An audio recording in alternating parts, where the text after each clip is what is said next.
I'm excited because that gives us the opportunity to expand. Yeah. It's an ongoing, there are no days off, let's say that. But we definitely want to make sure that we keep our authenticity. If Yeah. I could hire a handful of 12-year-olds, I would be doing great. What is a hoagie? So a hoagie is...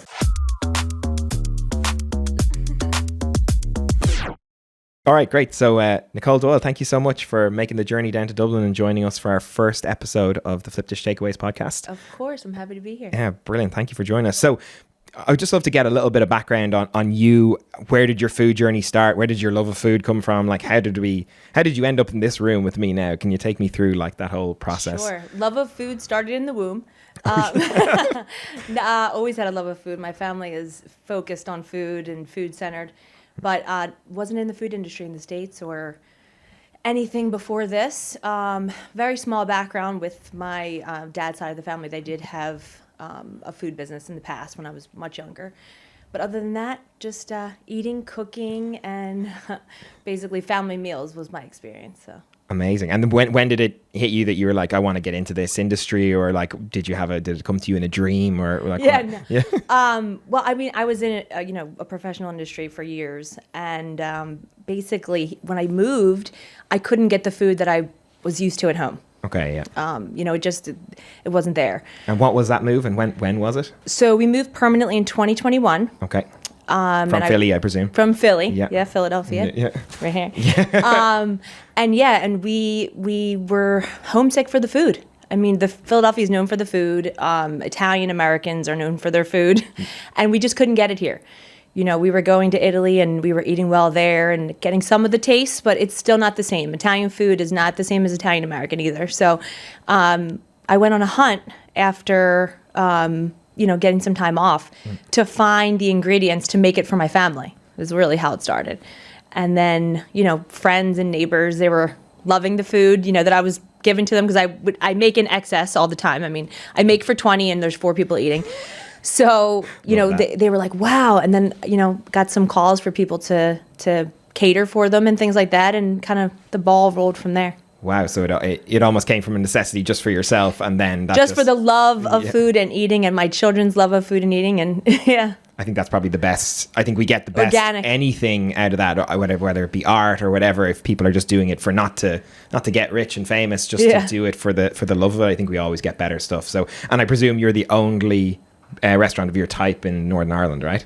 Yes, and what I hear, most of Ireland is an island as well. So. Yeah, we don't have anything like that down here either. So any expansion plans? Can I look forward to? Yes, so we do. We're in the process of opening up in another city in Northern Ireland, in Armagh City. Amazing. And hopefully that'll be open by the beginning of next month. The beginning of March, maybe the end of February. So we're in the process of opening. Incredible. So we're very lucky to have you in this kind of very busy period. Then I presume you're very stressed out with all that's going on. And very. Yeah. And what has come with that venture? Like, what were the kind of the big stresses of kind of opening a second location? There's a lot of regulations, obviously, to starting a food business here, especially. But you have to be one thing after the other every day planning, or you're not going to open on time. And that's what, we're paying obviously for rent and expenses, and we have another location. So, it's every day you have to make it count. So that's the basics of what my life is like right now. and is everything, do you feel like you're going to hit that deadline of go live? Or? I think we're positioned pretty well. But it's an ongoing, there are no days off, let's say that. And the business itself, who's running that, or how many people are involved in the kind of running of the business? The business currently, our location in Lurgan. So I am primarily, but obviously I also have my mother helping me. And I do have some friends and workers that come in, basically on a part-time basis to assist. But once I'm in Armagh full-time, I do have somebody that's going to be taking over the Lurgan location. And is that concerning for you, where you're handling it kind of outside the family, or is it a family member? Or? It's a close friend that we've become very close with, who we've given a trial basis and has done an amazing job. So I'm excited because that gives us the opportunity to expand. Yeah. But we definitely want to make sure that we keep our authenticity. Yeah. And we know that's going to happen with this person, so that's good. Great. And so you're not handing it to a complete stranger and just hoping that they'll care for it the way you care for it. We don't want to water it down at all. We want to make sure that everyone's still getting that, Philadelphia experience when they come to the Taste of Philly. Amazing. And is that person in any way linked to Philadelphia, or are they just a complete foodie? Oh, foodie. Amazing. Yeah. Okay, you have to have somebody with a love of food to run a food business, Absolutely. Yeah. So what I wanted to ask is, do you have that kind of one piece of technology that you think is like, I can't live without this? This has to be working. I need that all the time. Like, is there something in your restaurant at the moment that you just,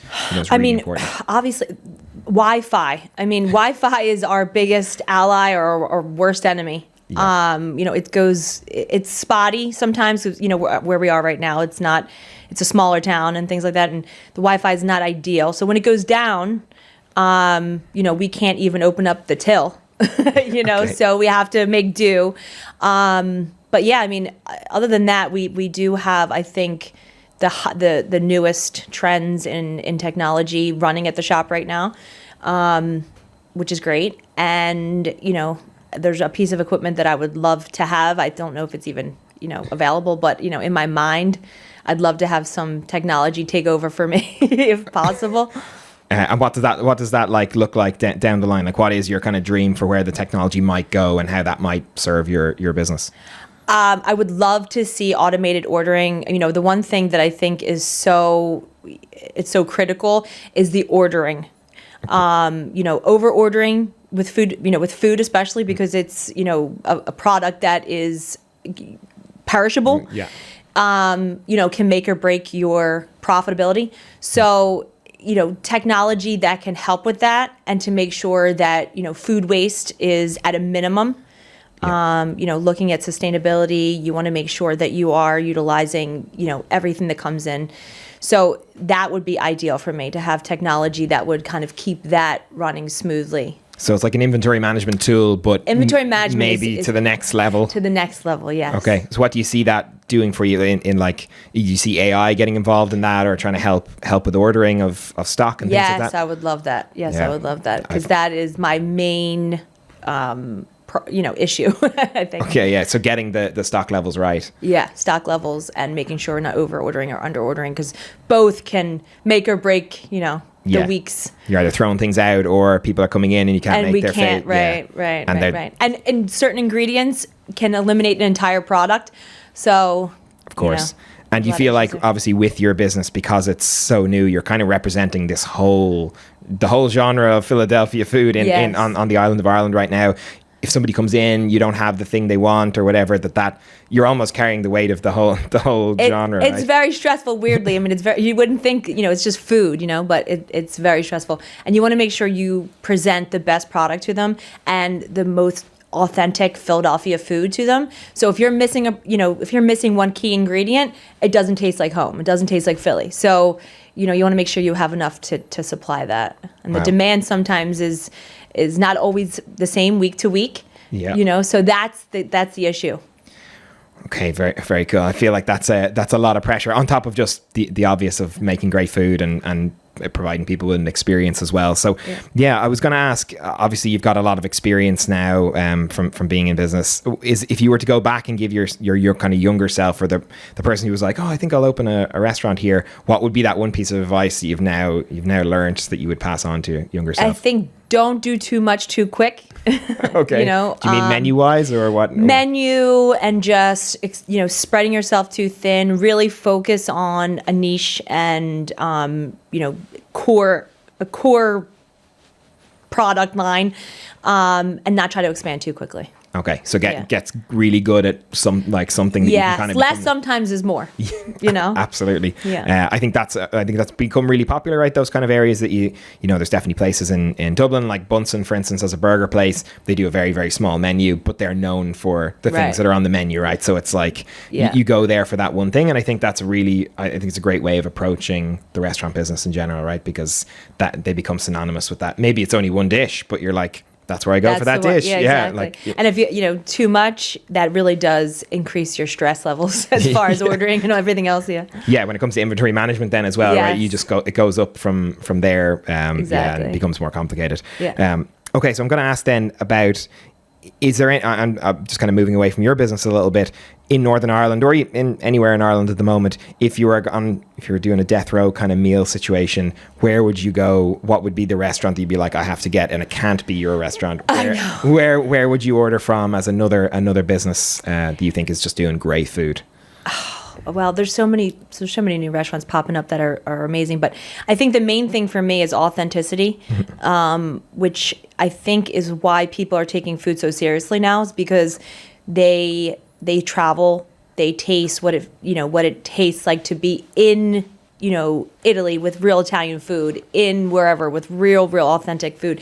So that's the main key for me. But for me, as far as a death row meal, I am deathly allergic to shellfish now at this stage. So that's a newer, in the last 10 years type of a thing that happened to me, and it's very upsetting. So if I'm on death row and I'm going to die anyway, I'm going to eat as much shellfish as I can, and maybe do that right like on the beach somewhere. I don't know. Beat the executioner. Yeah, a good seafood restaurant is where I'll be. Okay, great. Any come to mind that you've been to in Ireland?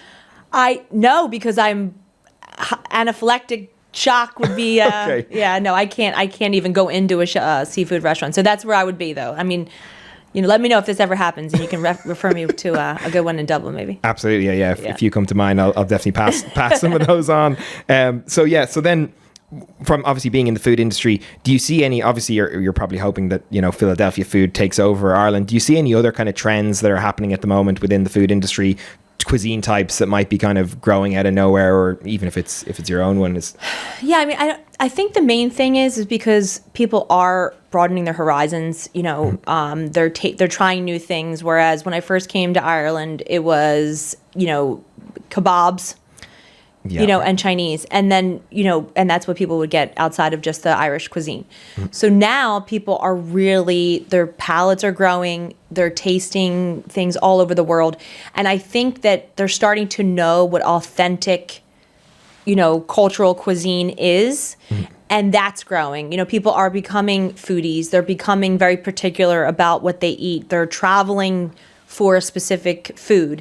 And I think that overall, more than just one specific type of food, I think it's overall food quality and food authenticity. That's what I think is growing now. Yeah, so people will find those restaurants that you feel like are making the food from that country, right? And yeah, and I think that's one of those. They travel for that too. Yeah, yeah, absolutely. Either they go to the country, or I think that's one of the best things about Ireland in particular becoming more kind of multicultural, is you're obviously having people come in from other countries and make the food the way, just like you're doing it. From home, right? They're not making it to adapt to us. They're making it like the way they would want to feed their family, and then that gives you this whole other. Like I luckily went to a very multicultural school, and that was one of the fun things at lunchtime.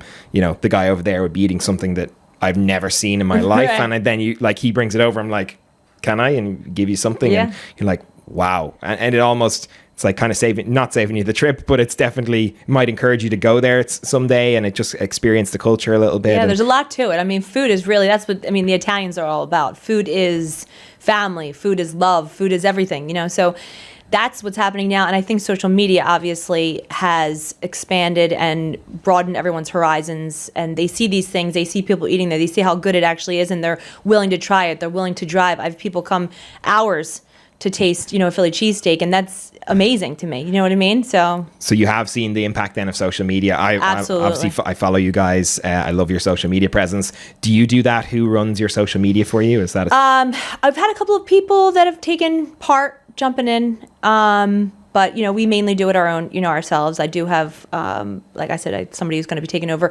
Lurgan at some stage, and they help me as well. So, it's kind of a group effort. Great. Yeah, okay. Yeah. That's one of those things that, anytime we do this a lot, where we'll bring restaurant owners into the office here in Dublin, and we'll just chat to them about pain points and things like that, and facilitate just a bit of a workshop of what they would like. And social media always comes up as that thing of like, I don't know how to run that, or, is it TikTok? Is it Instagram? Is it Facebook? Where am I meant to post? Is the content meant to be different? It always comes like, and what they end up doing is to just hand the phone to the youngest person in the restaurant and just go take some pictures of the food or whatever and put them up. And it seems very ad hoc. I always feel like that is a daunting thing for anyone to run. Even now, I feel like I don't know if I could make a TikTok video. Like I feel like out of touch from that, like Instagram is kind of where I'm comfortable, and I feel like the more we move on, it becomes more technical, right? To like, oh yeah, it's like, when I think right now, like somebody who's 15 could do a much better job than somebody. I mean, they're living it, they're experiencing, they're working it, every day, and that's what their life is about. They grew up with the phone in their hand like that. But yeah, I mean, I think the food influencers are doing a great job with bringing awareness to different foods and where to go, and I think that's amazing that there could be a job like that. I mean, that's a dream job, right? So just go around, eat food, yeah. exactly, review it, make money from it. Yeah, that seems like if you said to me like 15 years ago that would be a job, where you're like, no way. Yeah. And I think that whole skill set and everything, I think about my sister. My sister's like 11 years younger than me, and I used to think I had a skill of like video editing. I was like, oh, that's cool, like a business will look for that. Now when I think about it, everyone her age and younger can make elaborate videos with voiceovers, and on TikTok she's doing that all the time, a day in a life or whatever. I know. My daughter, she's 12. Yeah, and they she shows me her videos. I'm like, that's amazing. Like, can you come and do some videos for me? How did you make that? And it's not even like they weren't even aware they were learning a skill. Like when I learned to video edit, I had to go out of my way to find the information to do that, and then try and learn to do that kind of stuff. And now they just it's an innate ability at this point. It's just crazy. Hopefully in the next couple of years marketing and social media will be even easier, because there'll just be someone there who just knows their way inside out. Right. But I feel like there's definitely a gulf between maybe where the restaurant owners are now and where social media is. But if I could hire a handful of 12-year-olds, I would be doing great. I think we have laws against that. I'm not. I know. I'm not sure. Try to get around it somehow. So challenges then, like from running the business, has there been anything that's like really like has been a real blocker for you, or maybe something like technology going wrong, or anything that's really come up that you found difficult about running the business in Northern Ireland? I mean, honestly, I think we had to get planning permission initially for our first location, and that was a big hurdle. But we've overcome it. But it took. I mean, we almost were on pause for close to a year. A year? Yeah. Oh my God. And what was the back and forth? While paying, rent and all that. The back and forth is just, it takes a long time to get through the red tape. Okay, yeah. It's if you can find a location that's already, yes, set up. It's already set up for a restaurant, that would be the best thing to do. I was new going into it, and I knew where I wanted to have, the location just for convenience for myself. Mm-hmm. And there was nothing available, Wow. So... Yeah. Do you feel like that's a bit of a difference between the States and Ireland, like less red tape in the States? Well, I don't even know, but I feel like the regulations in Europe in general, as far as food, are at a much higher standard. Mm-hmm. So potentially that's why. Okay, yeah. I've definitely heard that before, that like regulation wise, I know even just from TV show I watch, Welcome to Wrexham, Ryan Reynolds and Rob McElhenney, they were trying to get planning permission in Wales, so even in the UK for building stuff, and they were like, in America we would have had this done in 6 weeks, and they're like years into it. 100%, I agree with that. Yep. So you definitely see that. Yeah. So planning permission was a big thing, and then when it came to like setting up, has there been any kind of, obviously you've had Wi-Fi issues where every week there's there's something. I mean, just the other day we had to have our sign fixed, and the electrician came, and then once he left, we went to start the day and everything blew. So it's like, that's a weekly thing, you know what I mean? So it's kind of, I mean, there could be a reality show about how, I'm sure every other restaurant's like this too. Every week there's something. Do you know what I mean? Yeah. Or, we've given out keys so people can do deliveries because they're delivering at all different times, and every week at least one of the drivers forgets the key, and then, and I'm all the way over here and I have to drive. It's just, it's actually hilarious. But yeah. I mean, every week there's something I could tell you about, but we keep on trucking and we get through it, and that's how life is, I suppose that's what it's all about, right? It's about how you overcome that, and that will make you successful, because like you said, almost all the restaurants will go through something like that. Sure. And it's like how you bounce back from that. Yeah. When it comes to staffing, like how many staff have you got? Is it all family at the moment? Obviously, before you open the family and a few friends at the moment. Okay. We're expanding. We have some people that we're bringing in that we would be completely outsiders. Okay. which I'm happy to do. And you do have to expand, you do have to bring people in. Yeah. So to be continued on the training of the, exactly. Yeah. You have to have trust. You have to have trust. You have to trust people. Absolutely. Otherwise, you're going to spend your entire time micromanaging and following up, and you won't get. And if you want to have a life whatsoever, you do have to delegate. And what does that life look like at the moment? Like, are you 6 days a week at it? Are you 7 days checking in all the time? Like, how do you get downtime? 7 days at this point. I do steal my little breaks, and those are like gold. When you get a half a day and you can actually go and do something completely unrelated. Yeah. But yeah, I mean, you're always there managing, and you want to make sure, we're at a critical period too, within the first year of actually having a brick and mortar shop. So, you have to make sure that you're on everything, and you keep it all tidy. Yeah, along with like trying to have some life, right? So you don't have burnout, and you have a family, so you need to look after them. Yes, you're just and saying children. You have to manage your day properly. Yeah, you're just saying to me that you're doing the school run before coming to Dublin to do the podcast with us. Like that's all the balls are in the air, and you're going back to the store then, obviously. Yes, and then I have kids. Like my daughter today, she forgot her shoes for PE, so. I had to run back and do the thing. But, I get it all done and we make it work, Amazing. Like there's multiple jobs in all of that, right? You're doing like 2 or 3 jobs at the same time. You're wearing so many hats. You got one head and like 20 hats. And does your daughter or anyone get involved in the restaurant as well? Or So my son has helped me a lot. He's GCSEs and all that, and sports, and wants to have a little bit of a social life. He's only 15. Okay. So he helps me when he can, but. Great. It's nice to introduce him to the family business or whatever. Yes, he has done. Now we've done, and I'll just say this as well because I think it's a great show that they do. So in Belfast, we've been doing. This is our 3rd year at the Love Your Food show in Belfast. Cool. So I usually he comes with me, and he does a great job at the show, and that's a team effort. The entire family gets involved, plus outsiders that I can recruit. Okay, cool. But it's a great way to taste. So many foods that come, and I think they also are in Dublin. The Love Your Food. So so I think that's where they're based. But they come up to Belfast, and you can taste, all different foods, and it's a great way to showcase our Philly food. I was actually going to ask, are there any expos or things like that you go to, and like where people will be able to find you and things like that? Yeah, I don't know. This is probably the biggest one, but we have done little local community things. Okay. But this is the biggest one, Love Your Food show. It's in March. Oh, it's in 7th, March. 8th, and 9th. Amazing. So we can find you there as well? You can find me there this March. Amazing. And just after your second store opens as well, right? So like that's going to be... Yes, it's going to be a little hectic, but all hands on deck. I've already told everybody I need them this weekend. No annual leave. I don't care what's going on. I don't care if your sister's getting married. You're going to be there. Wow. And so where can people find you? What's your Instagram handles and all that kind of stuff if people wanted to look you up? We are Taste of Philly NI. Okay. tasteofphilly.co.uk. Okay, great. We also are going to be having a .ie website in the very near future. Oh, is that... That's another plan of expansion. Yeah. Amazing. Do you have a city in mind? Dublin, maybe? Oh, maybe Dublin. Maybe Dublin. Yeah, it's in the talk. It's talking points right now, but... it's okay, hopefully in the works. It's in the works. Amazing, because I feel like that would be such a huge, and we obviously have quite a big kind of American tourist population down here as well. Obviously, a lot of people, there's a lot of Irish-American connections. I think that you'll definitely find people who are looking for that kind of food. People come from Dublin a lot. Do you? Yeah. Yeah, and even more south. But they are kind of begging for a Philly cheesesteak place from me. So we'll see. Hopefully I can accommodate them. And what is, if I was to drive up, right, and I'm like, let's say I can only order one thing from the restaurant, what is that one thing that I have to have when I'm there?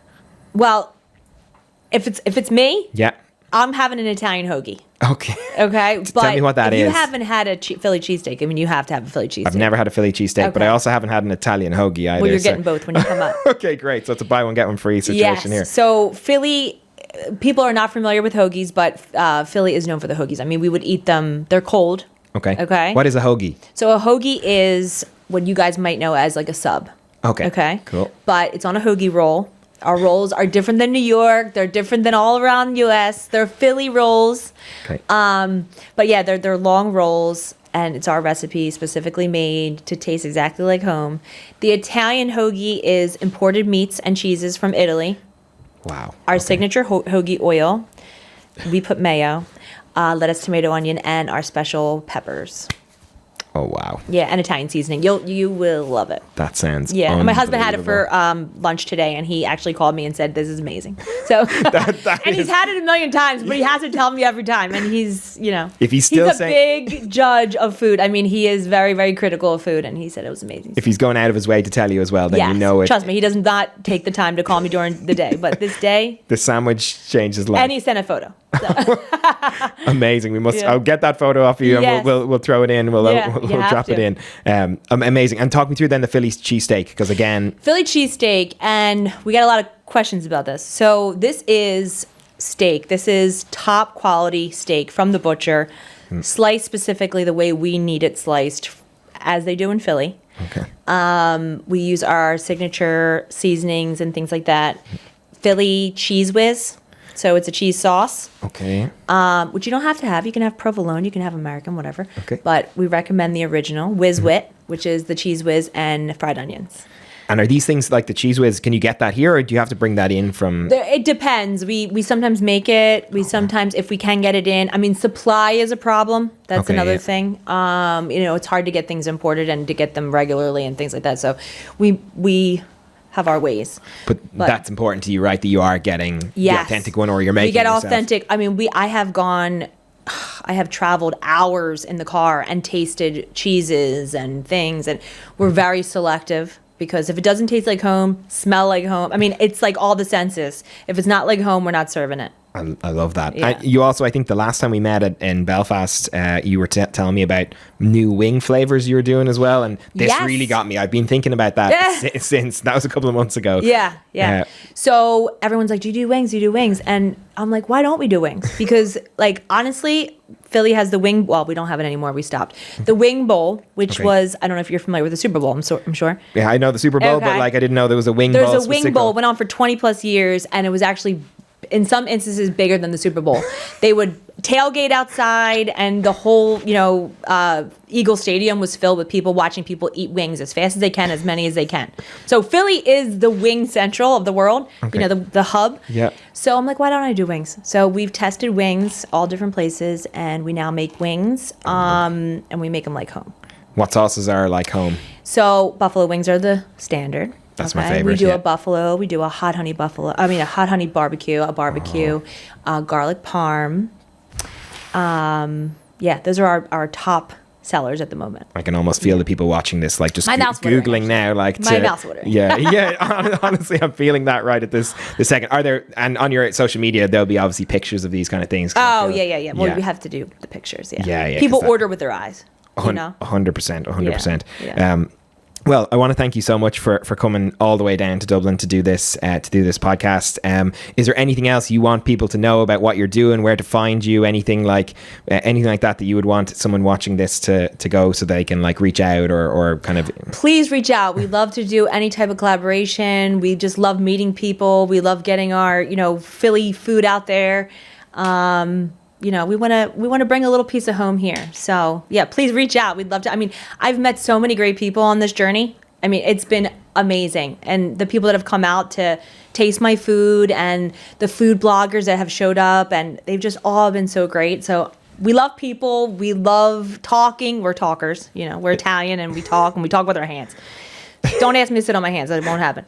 I won't talk. But no. Come out and see us. We'd love to meet everybody, and we would love to have you guys try your food. You don't leave without trying the meatballs. That's one thing. So doesn't matter what you order. You try the meatballs. My mom forces them on you, and they're delicious. There's a Sicilian recipe. You'll love it. Come out and taste some Italian-American Philly food. I love that. And I always thought, when the first time I met you, I was like, the idea for a podcast wasn't even there. And I was like, we had such a great conversation after the Dish Live event last year. And I just thought, as soon as we decided we were going to do a podcast, I was like, it has to be Nicole. It has to be the first episode. As long as you have all day to hear me talk. Yeah, exactly. So thank you so much again. Really appreciate it. Thank you for inviting me. I really appreciate it. No problem. It's always great to be with you guys. Thank you.